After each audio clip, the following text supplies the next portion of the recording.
फुसफुसाते जंगल के बहुत पुराने दिल में, जहाँ बड़े बड़े बरगद के पेड़, इसी जंगल में नदियाँ बहती थीं, जो धूप में सोने की तरह चमकती थीं। ये था शेर राजा लियो का राज, और उसकी जोरदार दहाड़ जंगल के कोने कोने तक गूंजती थी।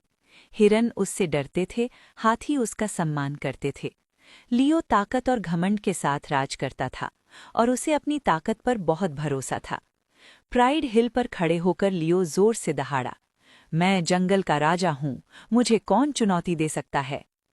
एक शांत और धूप भरी दोपहर को, जब हवा पत्तों के बीच से गुजर रही थी और फूलों और मिट्टी की खुशबू चारों ओर फैली थी, लियो अपने जंगल की निगरानी पर निकला।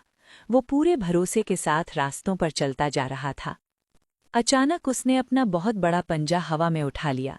जंगल कुछ पल के लिए बिल्कुल शांत हो गया, जैसे सब सांस रोककर कुछ होने का इंतजार कर रहे हों।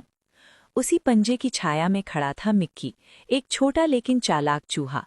उसका नरम फर हरे पत्तों जैसा था, और उसकी आंखों में डर भी था और जिज्ञासा भी। जब लियो का पंजा उसके ऊपर आ गया, डरते हुए मिक्की ने ऊपर देखा और कांपती आवाज में बोला, ओ महान लियो, कृपया मुझे छोड़ दीजिए। मैं छोटा हूँ, लेकिन एक दिन आपकी मदद जरूर करूंगा।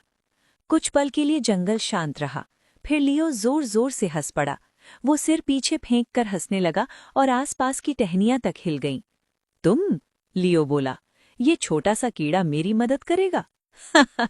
यहां से भाग जाओ, वरना तुम्हें नाश्ता बना लूंगा। डरा हुआ लेकिन हिम्मत वाला मिक्की तेजी से अपने छोटे से बिल की ओर भाग गया। अंदर जाकर उसने धीरे से कहा, वक्त सब कुछ दिखा देता है महाराज। दिन धीरे धीरे बीतते गए। सूरज रोज उगता और डलता रहा। जंगल की परछाइयां लंबी होने लगीं और हवा में खतरे की आहट आने लगी। एक शाम कुछ शिकारी चुपके चुपके जंगल में घुस आए।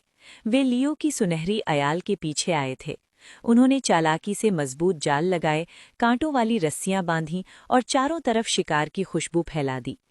जैसे ही आसमान लाल और सुनहरा हुआ, लियो ने दूर एक चलती हुई परछाई देखी। शिकार के जोश में वो उसे पकड़ने दौड़ पड़ा। वो तेज तेज दौड़ा, उसे लगा ये आसान शिकार होगा। तभी अचानक छपाक, जाल बंद हो गया। लियो हवा में लटक गया और बुरी तरह फंस गया। दर्द से लियो जोर से दहाड़ा। उसने छूटने की बहुत कोशिश की, लेकिन जाल और कसता गया। कांटे उसकी चमड़ी में चुभ रहे थे और ताकत धीरे धीरे खत्म हो रही थी। दूर से शिकारियों की हंसी सुनाई देने लगी। वे धीरे धीरे पास आ रहे थे।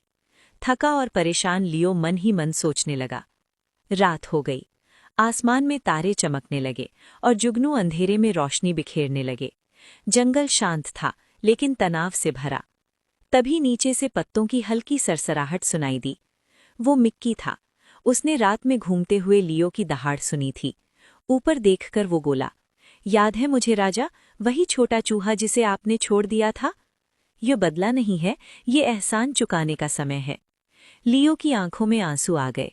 धीमी आवाज में वो बोला, अगर तुम मुझे बचा लो तो मैं तुम्हारा गुलाम बन जाऊंगा। मिक्की मुस्कुराया और बोला, गुलाम नहीं, दोस्त। हिम्मत जुटाकर मिक्की एक छोटे हीरो की तरह पेड़ पर चढ़ने लगा। वो कांटों से बचता हुआ ऊपर चढ़ा और रस्सियों को कुतरने लगा। एक रस्सी टूटी, फिर दूसरी। समय बीतता गया। पसीना बहने लगा, जबड़ा दर्द करने लगा, लेकिन मिक्की रुका नहीं। नीचे शिकारियों की मशालों की रोशनी और पास आ रही थी। आखिरकार चर्राक, आखिरी रस्सी टूट गई।